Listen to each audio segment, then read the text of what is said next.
3 days, I avoided my balcony. I kept my curtains drawn and slept with my desk chair wedged against my bedroom door. Mother noticed my strange behavior, but attributed it to artistic temperament. Father suggested I visit Dr. Mercer for sleeping pills.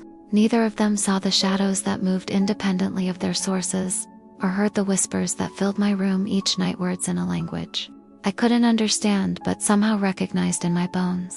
On the 4th morning, I woke to find my journal open beside me on the pillow, though I distinctly remembered placing it in my desk drawer the night before. A new poem filled the page, written in my handwriting, but not composed by me. Between your world and mine, a veil as thin as hope, as fragile as the moment between sleeping and waking.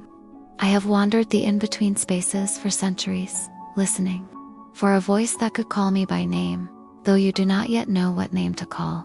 Your verses are keys turning in ancient locks, your longing, a beacon across the darkness. Do not fear the wilderness that reaches for you. It is only me, learning the shape of your soul. I tore the page out and burned it in the bathroom sink, watching the paper curl and blacken. The smoke formed unusual patterns before dissipating, almost like a face turned in profile, watching me with curiosity. That afternoon, desperate for normalcy, I volunteered to go to the market for Mother. The familiar routine of selecting vegetables and exchanging pleasantries with neighbors grounded me. Mrs. Chen asked about my latest poems. Mr. Abernathy complained about the weather.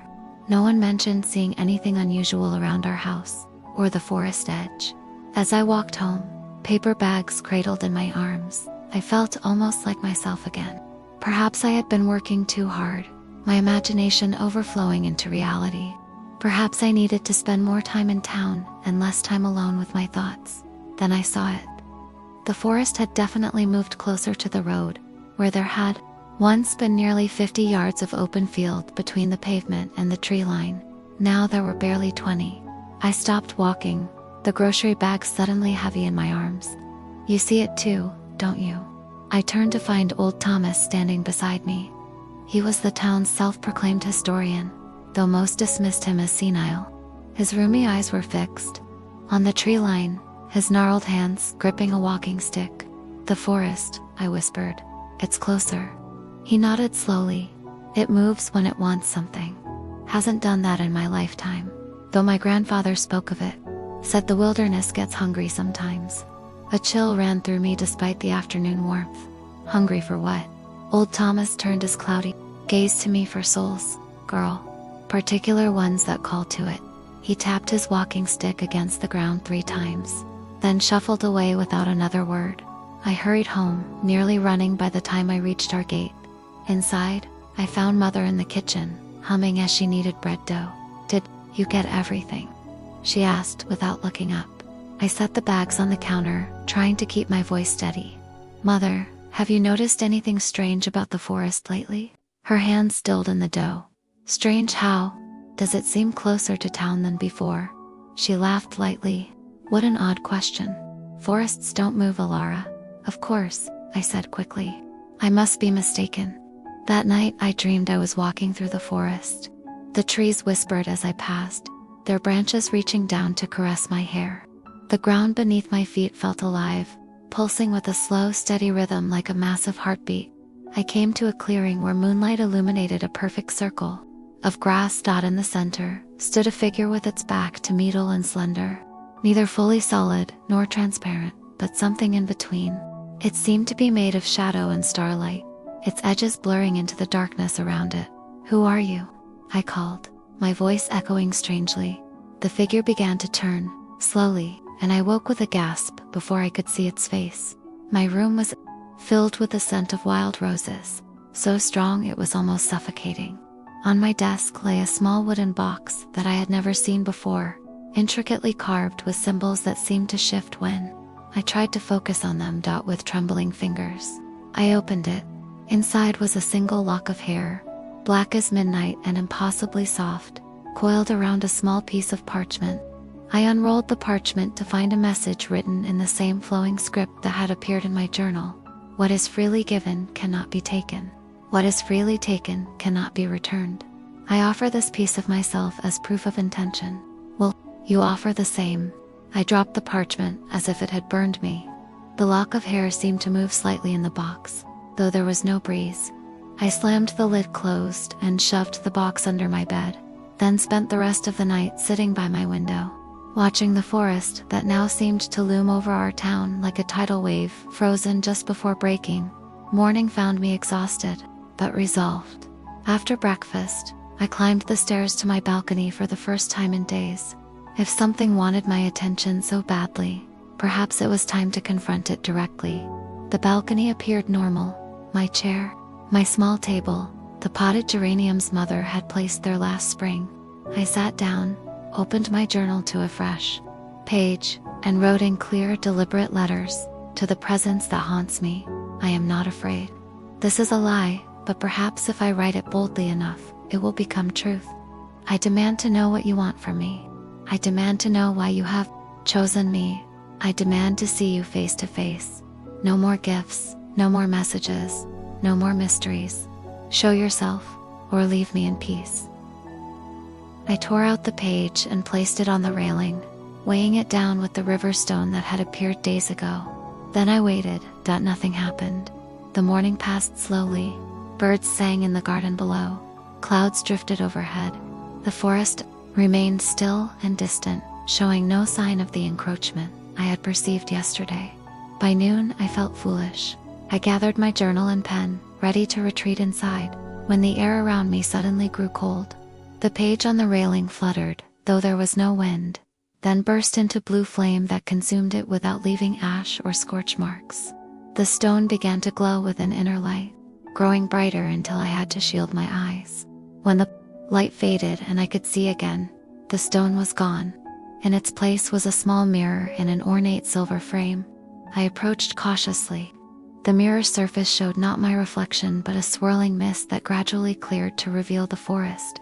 At twilight, the image zoomed in, moving between trees, following a path I didn't recognize, until it reached a clearing, the same one from my dream. In the center stood the figure, still with its back to me. As I watched, it began to turn. I should have looked away. I should have thrown the mirror from the balcony, or covered it with my shawl. Instead, I leaned closer, heart pounding. As the figure completed its turn, it had no face, only a swirling void where features should be, like a miniature galaxy contained within the outline of a head. Yet somehow, I could feel it smiling at me. A voice spoke directly into my mind, bypassing my ears. "Tonight, the edge of the forest. Come alone, or I will come to you." The mirror's surface went dark, then returned to normal, reflecting my pale face and wide eyes. I spent the rest of the day in a daze, moving through household tasks mechanically while my mind raced. Should I go? It was madness to meet an unknown entity in the forest at night, but if I didn't, it had promised or threatened to come to me, perhaps to my room, where my parents might encounter it. By evening, I had made my decision. I would go, but I would be prepared. I slipped my father's silver letter opener into my pocket. Cold iron was supposed to repel supernatural beings, according to the folktales grandmother had told me as a child. I also took a small vial of salt and a sprig of rosemary from Mother's herb garden, traditional protections against evil. After dinner, I told my parents I was tired and retired to my room early. I waited, listening to the familiar sounds of them. Preparing for bed, father checking the locks, Mother turning off lights. When the house finally fell silent, I changed into a warm dress, laced up my boots, and wrapped a shawl around my shoulders.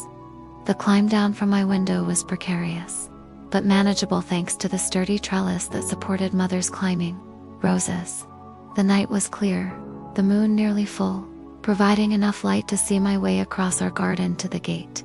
The road to the forest edge seemed longer than usual, each step taking me farther from safety and closer to whatever awaited me. The wilderness loomed ahead, a wall of darkness against the star-strewn sky. As I approached, I could hear the trees whispering among themselves, their leaves rustling despite the still air. At the boundary where cultivated land surrendered to wild growth, I stopped. "I'm here," I called, my voice sounding small and fragile in the vastness of the night. For a long moment, nothing happened. Then the shadows between the trees began to move, coalescing into a tall figure that glided forward. with inhuman grace. It stopped just within the tree line, its form shifting and blurring as if it couldn't quite decide on a solid shape. "Show yourself properly," I demanded, gripping the letter opener in my pocket. "No more tricks." The figure seemed to consider this request. Then, slowly, it stepped into the moonlight. I gasped. Before me stood a mono, something in the perfect semblance of a man of such otherworldly beauty that it hurt to look at him. Tall and lithe, with skin like polished obsidian that seemed to absorb and reflect moonlight simultaneously. His features were sharply defined, almost too perfect to be human. His eyes were the most startling feature, completely black except for pinpoints of light that mirrored the stars above. His hair, long and flowing, seemed composed of living shadow. He wore what appeared to be a robe made of midnight and mist, constantly shifting around his form. When he moved, I caught glimpses of the forest through his edges, as if he were not entirely solid. "Is this form more pleasing to your eyes?" His voice was deep and melodious, with an accent I couldn't place, ancient and yet timeless. I swallowed hard, fighting the urge to run. "Who are you? What are you?" He smiled, revealing teeth that seemed too white, too sharp. "I have many names and many tongues. Your people might call me Djinn, though that word carries connotations that do not fully capture my nature. What do you want from me?" My hand tightened around the letter opener. He tilted his head, studying me with those star-filled eyes. "Your poetry called to me across the veil between worlds. Your loneliness sang a song I have not heard in centuries.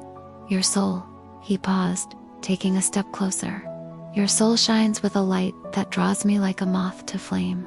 I backed away, pulling the letter opener from my pocket and holding it before me. "Stay back." He looked at my makeshift weapon and laughed, a sound like wind chimes and distant thunder. "Cold iron, salt and herbs. These are protections against lesser beings. Little poetess. I am far older than such superstitions." With a gesture of his hand, the letter opener grew hot in my grasp. I dropped it with a cry, watching in horror as it melted into the earth like wax. "I mean you no harm," he said, his voice gentler now. "Had I wished to hurt you, I could have done so many times over." "The roses," I whispered. "The messages, that was all you." He nodded. "I have been watching you for longer than you know. Your words reached across the divide, creating a bridge I could follow. Each poem you wrote about loneliness, about yearning for connection, they were keys unlocking doors between your world and mine." "What do you want?" I asked again, my voice steadier now. He extended a hand toward me, palm up. In it appeared a perfect wild rose, its petals black as his skin, with edges that glimmered like stars. "Companionship," he said simply. "Understanding, the same things you have written of so eloquently, the same things you have yearned for in the silence of your heart." I stared at the rose, then at his face, beautiful and alien, and somehow familiar, as if I had dreamed of him long before he appeared. "You're saying you care for me, a human you've never met." "Time moves differently in my realm. I have listened to your soul's poetry for what feels like eternity. I know you better than those who have shared your home for 23 years. To prove his point, he began to recite word for word a poem I had written when I was 16 and never shown to anyone. A poem I had burned immediately after writing, because it revealed too much of my heart's desperate longing. My legs trembled beneath me. This was madness. I was standing at the edge of the forest in the middle of the night, conversing with a being that shouldn't exist, listening to him recite my most private thoughts back to me. "I need to go home," I said, backing away further. "I need to think." His expression changed, a flash of something like pain crossing his perfect features. "You fear me. Of course I fear you. You've been haunting me, invading my privacy, moving the forest itself. The forest responds to my presence," he said, glancing back at the trees that seemed to lean toward him like flowers toward the sun. "It is the boundary between realms and recognizes me as a traveler. Why reveal yourself now? Why not continue with your gifts and messages?" He took another step toward me, and this time I held my ground, though every instinct screamed at me to flee, because the veil grows thin with the approaching solstice. Soon I must return to my realm, or be trapped in yours forever. Before that choice is made, I wanted to look upon your face with my own eyes, to hear your voice with my own ears. He paused, his star-filled gaze intense. To offer you a choice of your own. What choice? To come with me. The words hung in the night air between us, impossible and tempting. To see wonders your poets have only imagined. To never be lonely again. A laugh escaped me, high and slightly hysterical. You're asking me to what? Abandon my life, my family, to follow a stranger into another realm. Not a stranger, he corrected. Gently, one who knows the music of your soul. One who can give you experiences worthy of your poetry. He held out the black rose again. Take this, keep it with you. When the petals begin to fall, you will know the solstice approaches. If you wish to speak with me again before then, simply place one petal in fire and speak my name. You haven't told me your name, I pointed out. His lips curved in a smile that transformed his face into something even more beautiful and terrible. He leaned forward and whispered a word that seemed to bypass my ears and inscribe itself directly into my mind, a name that felt ancient and powerful, a sound that human vocal cords could never properly produce. Or, he added, seeing my expression, you may call me Azrael. Before I could respond, he pressed the rose into my hand. His touch was like electricity and ice, sending shocks up my arm and into my chest. For a brief moment, I felt what he felt. Loneliness vaster and deeper than my own. Centuries of watching human lives from the shadows, and beneath it all, a desperate hope that had led him to my balcony with a single wild rose. Then he stepped back, his form already beginning to blur at the edges. Until we meet again, Elara Nightshade. Wait, I reached out though. I don't know what I intended to do. But he was already gone, dissolved into mist and shadow. The forest stood silent and still, as if nothing unusual had happened at its edge. I looked down at the black rose in my hand. In the moonlight, it seemed to pulse with a life of its own, its petals softer than velvet against my skin. Clutching it carefully, I turned and ran all the way home.